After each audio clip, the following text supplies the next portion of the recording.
మీరు డే 1 అడుగుంటే ఈ పాటికి ఎప్పుడో మీ ఇద్దరు ఎవరి దారిని వాళ్ళు బతికేవాళ్ళు, మీకు కొత్త లైఫ్ కొత్త వైఫ్ వచ్చేది. అలాంటిది అడిగితే తుమ్మితే ఊడిపోయే ముక్కులాగా ఉందిరా బాబు ఈ కాపురం అని అడగకుండా జిడ్డుగా పట్టుకొని 10 years లాగేశారు మీరు. పెళ్ళైన ఎన్ని నెలలకి ఆ అమ్మాయి ప్రెగ్నెన్సీ వచ్చిందో చెప్పండి? 1 month?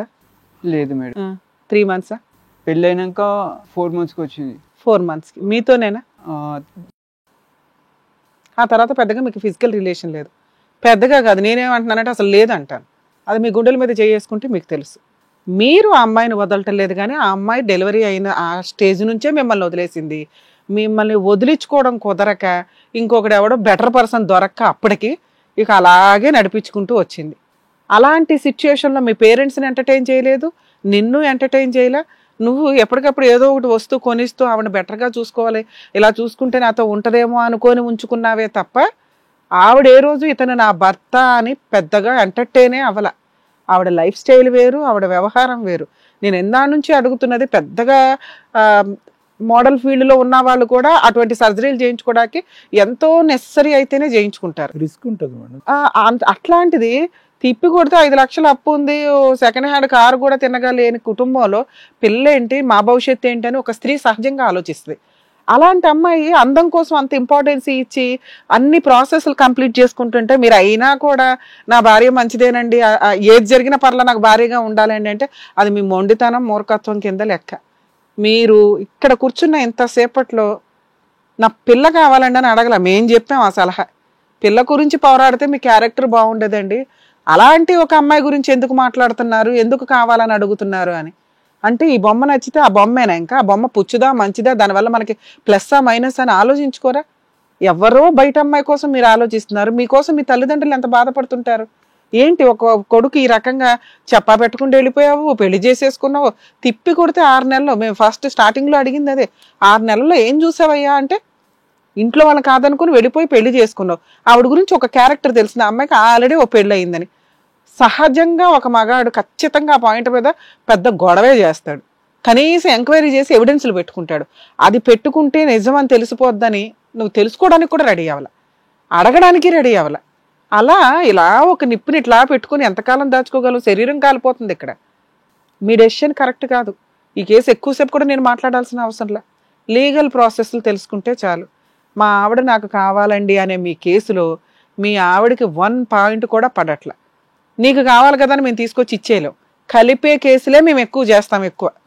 లేదా మీకు ఏది కరెక్టో ఆ డెసిషన్ తీసుకుంటాం. మీ కేసులో మీ ఆవిడతో కలిపి ఉంచడం జరగదు. ఆవిడ మీతో అసలు కలిసే ఉండదు.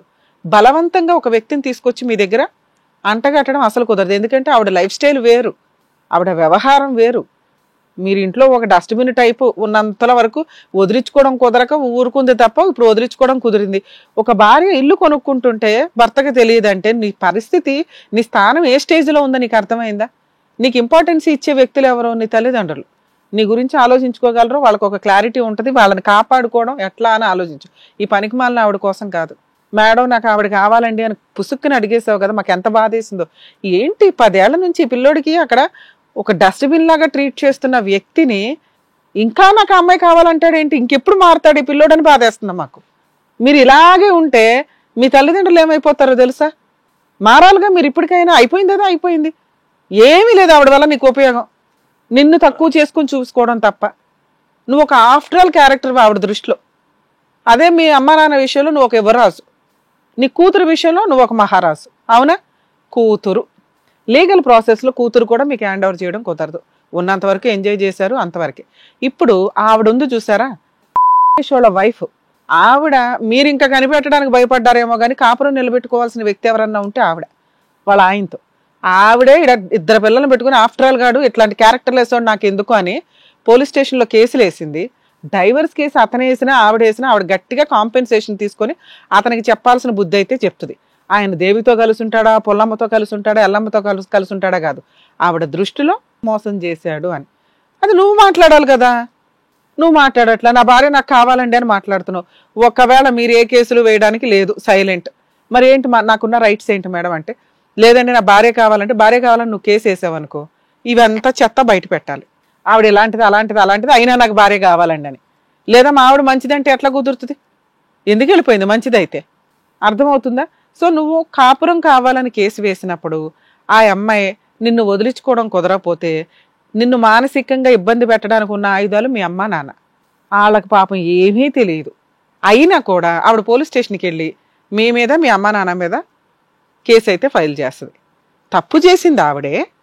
కేసులు మాత్రం కామన్గా ఇండియాలో ఉన్నాయిగా. మహిళ వెళ్ళి ముందు పోలీస్ స్టేషన్లో కేసులు ఫైల్ చేస్తే అది తప్పు అని ప్రూవ్ చేయడానికి మనకు ఒక 2-3 years లాయర్ ఖర్చులు, మెంటల్ టెన్షన్ ఇవన్నీ ఉంటాయి. సో ఒక 498 కేసు వేస్తుంది. మీ అమ్మా నాన్న దగ్గరుండి పెళ్లి చేయలే. మీ అమ్మా నాన్న మీతో ఒక్కరోజు కలిసి కాపురం చేసింది కానీ మీ ఇంటికి వచ్చి భోజనం చేసింది కానీ లేదు. వాళ్ళు చేసిన పుణ్యకార్యం ఏంటంటే మీ అమ్మాయికి 1 year బర్త్డే చేశారు కదా. అప్పుడైతే మీ అమ్మాయి ఉంది, మీ ఆవిడ కూడా వచ్చిందిగా ఆ రోజు అక్కడికి. ఆ ఒక్క విషయం పట్టుకొని వాళ్ళ పేర్లు యాడ్ చేసేస్తారు. అర్థమవుతుందా? సో నువ్వు చేసే జిడ్డు పనికి వాళ్ళు ఎందుకు సఫర్ అవ్వాలా? రాంగ్. 2, నిన్ను వదిలించుకోవడం కుదరకపోతే డొమెస్టిక్ వైలెన్స్ కేసు వేస్తుంది. పిల్లకి మెయింటెనెన్స్ కావాలంటది. 5,000 10,000 ఏదో ఒకటైతే కోర్టు ఆర్డర్ చేస్తారుగా. ఈ రెండింటికి తిరగడానికి అడ్వకేట్ అవ్వాలిగా. అడ్వకేట్ ఖర్చులు అవుతాయిగా. ఈ మెంటల్ టెన్షన్ ముందు ఇవి వదిలేయడం బెటర్ రా బాబు అని ఒక రియలైజేషన్ వస్తుంది. అర్థమవుతుందా? అదేదో ఇప్పుడు తెచ్చుకో. మీ ఆవిడని వదిలేయటం బెటరు. నిజంగా ఆవిడ నువ్వు కావాలి అని ఆవిడ అనుకుంటే మీకైతే డోర్ ఓపెన్ చేసి ఉన్నట్టు లెక్క. అలా మిమ్మల్ని అనుకున్న అమ్మాయి December 7th ఒక 8 మందిని తీసుకొచ్చి నిన్నైతే బయటికి తరమేదు. అర్థమవుతుందా? సో ఇప్పుడు మీరు చేయాల్సిన పని, ఆ 2 ప్రాపర్టీలో ఒక ప్రాపర్టీ పిల్ల పేరు మీద, నా ప్రాపర్టీ నాకు ఒకటి రిటర్న్ చేసేయని ఒక డిమాండ్ పెట్టి ఫుల్ అండ్ ఫైనల్ సెటిల్మెంట్కి వెళ్ళండి. పోలీస్ స్టేషన్కి వెళ్ళి కౌన్సిలింగ్ కోసం అప్లై చేయండి. వాళ్ళు మేము ఇవ్వమని అన్నారనుకోండి, legal cell authorities, mediation centres ఉంటాయి కోర్ట్స్లో. ఇక్కడికి పిలిస్తే రాదు మీ వైఫ్, నాకు అన్నీ తెలుసు అంటది. వాళ్ళు పిలిస్తే రావాలి, రూల్ అది. ఎందుకంటే ఆవిడ ఒక లీగల్గా ఏదైనా ఒక స్టెప్ తీసుకోవాలంటే మీడియేషన్ సెంటర్లో మీరు ఇచ్చే కంప్లైంట్కి కౌన్సిలింగ్కి రావాల్సిందే. ఎవరన్నా హస్బెండ్స్ భార్య కాపురానికి కావాలి అనుకుంటే పోలీస్ స్టేషన్కి వెళ్ళి కంప్లైంట్ ఇచ్చినప్పుడు వాళ్ళు తీసుకోరు. కాబట్టి కౌన్సిలింగ్ కొన్ని సందర్భాల్లో కొంతమంది పోలీస్ స్టేషన్లో తీసుకుంటారు కానీ మ్యాక్సిమం తీసుకోరు. సో మీ ఏరియా డిస్ట్రిక్ట్ కోర్ట్స్లో లీగల్ సెల్ అథారిటీస్ కానీ, మీడియేషన్ సెంటర్స్ కానీ, లోక్ అదాలత్ అంటారు, అవి ఉంటాయి. అక్కడికి వెళ్ళి మీరు మీడియేషన్ కౌన్సిలింగ్ కావాలి అంటే కనుక ఖచ్చితంగా ఆ అమ్మాయికి లీగల్గా నోటీస్ పంపించి పిలిపిస్తారు, ఫ్యామిలీ కౌన్సిలింగ్ ఇస్తారు. నిజంగా అక్కడ మీ వైఫ్ కనుక ఓకేనండి, మా ఆయన వల్ల ఇలాగా ఎంత జిడ్డు, ఎంత అనుమానం, ఎంత వ్యవహారం పట్టించుకోడు, ఆయన మారితే నాకు ఓకే అంద అనుకోండి, ఈ తప్పులు ఒప్పులు మీరు ఆల్రెడీ ధర్మప్రభువులు కదా, ఎట్లాగో ఎక్స్క్యూజ్ చేస్తారు. కానీ నాకు వద్దు అందనుకోండి, అప్పుడు ఆ 2 ప్రాపర్టీలు అడగండి. మరి పిల్లకి ఏమి ఇస్తామని అడిగితే నేనైతే 10 ఏళ్ళన్నా ఫైట్ చేస్తాను నీకోసం. ఒకవేళ నీకు మ్యూచువల్ డైవర్స్ కావాలంటే నా 2 ప్రాపర్టీని నాకు ఒకటి పిల్ల పేరు మీద రిజిస్ట్రేషన్ చేస్తా, ఇంకొకటి మీకు రిలింక్విష్ చేయించుకోండి, వెనక్కి తీసుకోండి. ఇవ్వను, నువ్వు ఏం చేసుకుంటావో చేసుకో అందనుకోండి. మీకు ఇక్కడ ఉన్న బాధ పోవాలి కదా, కొంతకాలం ఫైటింగే చేయమని చెప్తాను. ఇప్పుడు ఎందుకంటే సార్ చెప్పారనో, రమ్య గారు చెప్పారనో నువ్వు గబుక్కుని డెసిషన్ తీసుకోవు కదా. మీ ఇంట్లో వాళ్ళు చెప్తూ ఉండొచ్చు, నాకు తెలిసి మీ పేరెంట్స్ కూడా, వద్దురా బాబు ఆ పిల్ల, నీకు మంచి లైఫ్ ఉంటుంది. ఎందుకంటే ఆ అమ్మాయిని వదిలేస్తే గట్టిగా 6 monthsలో ఫ్రీ అయిపోతావు. నువ్వు మంచోడివి, అంతే, మంచోడివి, అమాయకుడివి. ఆ అమ్మాయి మనకొద్దు, అంత క్యారెక్టర్లెస్ అమ్మాయి మనకొద్దు. అర్థమవుతుందా? పిల్ల విషయానికి వచ్చేసరికి ఒకవేళ ఈ అమ్మాయి ఈ ప్రాపర్టీలు ఇవ్వకపోతే ఆ 2 ప్రాపర్టీలు పిల్ల పేరు మీద పెట్టమని చెప్పి మ్యూచువల్కి వెళ్ళిపోమని చెప్తాను. ఎందుకంటే ఆవిడ బాస్కెట్లోకి వెళ్ళిపోయి మనకి వెనక్కి రావు, ఎలాగో మనం కొత్తగా ఇవ్వాల్సిన అవసరం లే. వరస్ట్ కండిషన్లో అది కూడా ఒప్పుకోండి. ఏ కేసులు లేకుండా మ్యూచువల్ వెళ్ళిపోయి 2 ప్రాపర్టీలు పిల్ల పేరు మీద రాయించి మ్యూచువల్ తీసుకుని యువతలకు వచ్చేయండి. ఆవిడెవరో ఎలా పోతుందో మీకు అనవసరం. పిల్ల మేజర్ అయినాక అమ్మాయి ఎలా అయినా వస్తుంది. ఒకవేళ ఈ పని నేను చెయ్యను అంటే, ఆ 2 ప్రాపర్టీలు పిల్ల పేరు మీద పెట్టను అంటే కనుక మీరు లీగల్గా ఫైట్ చేయండి. కొంతకాలం అన్నా అలాంటి అమ్మాయికి బుద్ధి రావాలి. కాబట్టి మీరు డైవర్స్ ఇవ్వకపోతే ఆ అమ్మాయికి ఇప్పుడే డైవర్స్ రావు.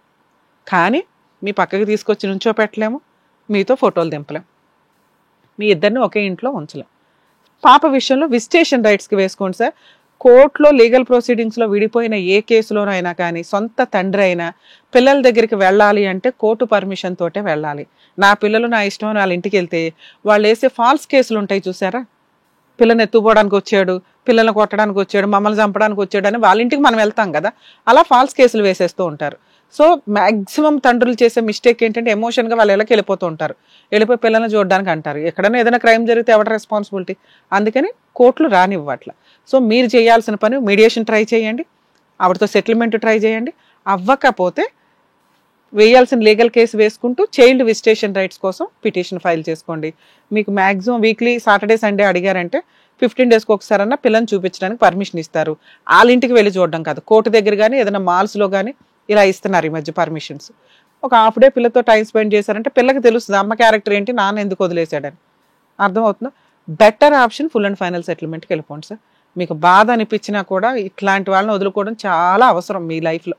మీరు మిమ్మల్ని పొందటం అమ్మాయికి అర్హతే లేదు. మీకోసం మంచి అమ్మాయి రాసే ఉంటుంది. అర్థమవుతుందా? అర్థం చేసుకోండి, ఎందుకంటే మీకు తెలియట్లే. మేము ఇప్పుడు ఈ రోజుని మేము మాట్లాడినవి మీకు ఇంకెవరు చెప్పరు. ఆల్ ది బెస్ట్ నాన్న, జాగ్రత్త. ఈరోజు ఇప్పుడు విన్నది మేడం చెప్పేది, నేను చెప్పేది కష్టంగా అనిపించినా కూడా తర్వాత నువ్వు సాటిస్ఫై అవుతావు. లాంగ్ టర్మ్ సొల్యూషన్, లేదంటే జీవితాంతం ఈ టార్చర్. నాకు తెలిసి ఇప్పటివరకు ఇంత క్లియర్గా మీకు ఎవ్వరు చెప్పుండరు నరేష్ గారు. అంటే ప్లస్లు మైనస్లు మీకు ఎక్స్ప్లెయిన్ చేశాం కాబట్టి మీకున్న తెలివికి డెసిషన్ తీసుకుంటారని నా ఉద్దేశం. అంతే, సరేనా? అంటే నాకు ఇంతవరకు వీటి మీద అవగాహన లేదు మేడం. యాక్చువల్లీ ఏంటంటే తను ఇంట్లో నుంచి అంతమందిని తీసుకొచ్చి వెళ్ళగొట్టిన రోజు నేను ఎవరికి చెప్పకుండా మొబైల్ స్విచ్ ఆఫ్ చేసేసుకున్నాను.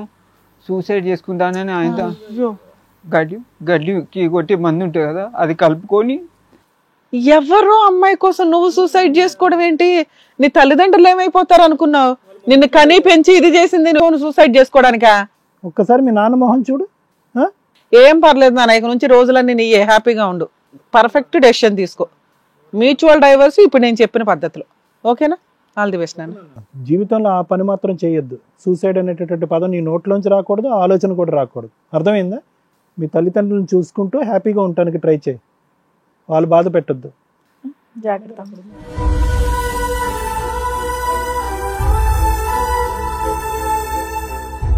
ఏం పర్లేదు సార్, ఇప్పుడు సగం 50% ఎగిరిపోయింది. కొంచెం టైం ఇస్తే మంచి డెసిషన్ తీసుకుంటాడు. జాగ్రత్త చూసుకోండి. ఇలాంటి ప్రాబ్లమ్స్, ఇలాంటి సిచ్యువేషన్స్ వచ్చినప్పుడు కరెక్ట్ టైంకి కరెక్ట్గా మాటలు చెప్పే వాళ్ళు ఉంటే ఇలాంటి పరిస్థితే రాదు. బట్ అది ఈ వేదిక నమ్ముకొని వచ్చిన అతనికి కరెక్ట్గా డెసిషన్ చెప్పినందుకు thank you so much Ramya madam. Thank you so much doctor గారు. హిట్ టీవీ యాప్, ఇందులో short news, live news, entertainment shows, movies, digital magazines తో పాటు మీ జిల్లా వార్తలను కూడా ఫ్రీగా చూడొచ్చు. ఇంకెందుకు ఆలస్యం, వెంటనే హిట్ టీవీ యాప్ ని డౌన్లోడ్ చేసుకుని ఫ్రీగా ఎంటర్టైన్మెంట్ పొందండి. Hit TV app. Hit TV app. Please download hit TV app. Hit TV app ని ఫ్రీగా డౌన్లోడ్ చేసుకుని ఎంజాయ్ చేయండి. మీకు నచ్చిన ఎంటర్టైన్మెంట్ కోసం హిట్ టీవీ యాప్ ని ఫ్రీగా డౌన్లోడ్ చేసుకుని ఎంజాయ్ చేయండి. హిట్ టీవీ యాప్ ని డౌన్లోడ్ చేసుకుని ఆస్వాదించండి, ఆశీర్వదించండి. ఇంతమంది సెలబ్రిటీలు హిట్ టీవీ యాప్ ని డౌన్లోడ్ చేసుకోండి అని చెప్తున్నారంటే ఎంత మంచి యాప్ ఆలోచించండి. అమెరికా అమెరికా అమెరికా అమెరికాలో చదవాలనుకునే వాళ్ళకి విశ్వసనీయమైన పేరు మన శౌర్య కన్సల్టెన్సీ. UK లో 1 year masters, UK లో 1 year masters, 2 years work permit up to 5 years visa. Contact Shaurya Consultancy. Contact 89851 89851.